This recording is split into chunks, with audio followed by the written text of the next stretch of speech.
আবারও নিয়ে চলে এলাম তোমাদের কাছে ১৬ বছরের নীরবতা সিজন ২। তো চলো শুরু করা যাক। বাড়িতে ফিরে আসার পর কয়েক মাস কেটে গেছে। জীবন যেন ধীরে ধীরে আবার স্বাভাবিক হতে শুরু করেছে। মা এখন আগের মতো আর সারাদিন কাঁদে না। ছোট বোনটা আগের চেয়ে অনেক বেশি হাসি খুশি।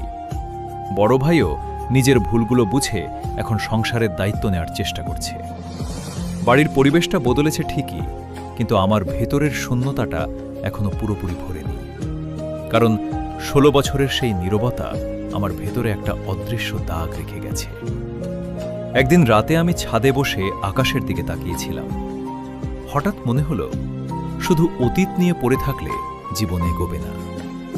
পরদিন সকালে আমি সিদ্ধান্ত নিলাম, আবার নতুন করে শুরু করতে হবে। কিছুদিনের মধ্যেই শহরের একটা ছোট কোম্পানিতে চাকরি পেলাম। চাকরিটা খুব বড় কিছু ছিল না, কিন্তু আমার কাছে এটা ছিল নতুন জীবনের প্রথম ধাপ। প্রতিদিন সকালবেলা বাসে করে অফিসে যেতাম, সন্ধ্যায় আবার ক্লান্ত শরীরে বাড়ি ফিরতাম। এই নতুন ব্যস্ততার মধ্যে ধীরে ধীরে আমার পুরনো কষ্টগুলো একটু একটু করে কমতে শুরু করল। একদিন অফিসে একটা নতুন মেয়ে জয়েন করল। প্রথম দিনেই তাকে দেখেছিলাম।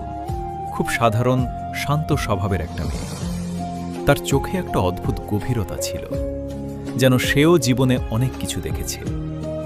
সেদিন দুপুরে ক্যান্টিনে বসে চা খাচ্ছিলাম। হঠাৎ সে এসে সামনে বসে হেসে বলল, আপনি কি এখানে অনেকদিন ধরে কাজ করছেন? আমি একটু অবাক হয়ে বললাম, হ্যাঁ, কয়েক মাস হলো। কেন? সে বলল, আমি নতুন, তাই কাউকে চিনি না। ভাবলাম আপনার সাথে একটু পরিচয় করি। সেদিনই প্রথম জানলাম তার নাম আরিবা। ধীরে ধীরে আমাদের মধ্যে কথা বাড়তে লাগল। প্রথমে শুধু অফিসের কাজ নিয়ে কথা হতো, তারপর ধীরে ধীরে ব্যক্তিগত কথাও শুরু হলো। অদ্ভুতভাবে আমি লক্ষ্য করলাম, আরিবার সাথে কথা বললে আমার মনে একটা শোল্লোলে, আমার মনে একটা শান্তি আসে। যেন অনেক দিন পর কেউ সত্যিই আমার কথা শুনছে। একদিন হঠাৎ সে আমাকে জিজ্ঞেস করল, আপনার চোখে মাঝে মাঝে একটা কষ্ট দেখি, এর কারণ কি? প্রশ্নটা শুনে আমি কিছুক্ষণ চুপ করেছিলাম। তারপর ধীরে বললাম, প্রতিটা মানুষের জীবনেই কিছু গল্প থাকে, যেগুলো সবাইকে বলা যায় না।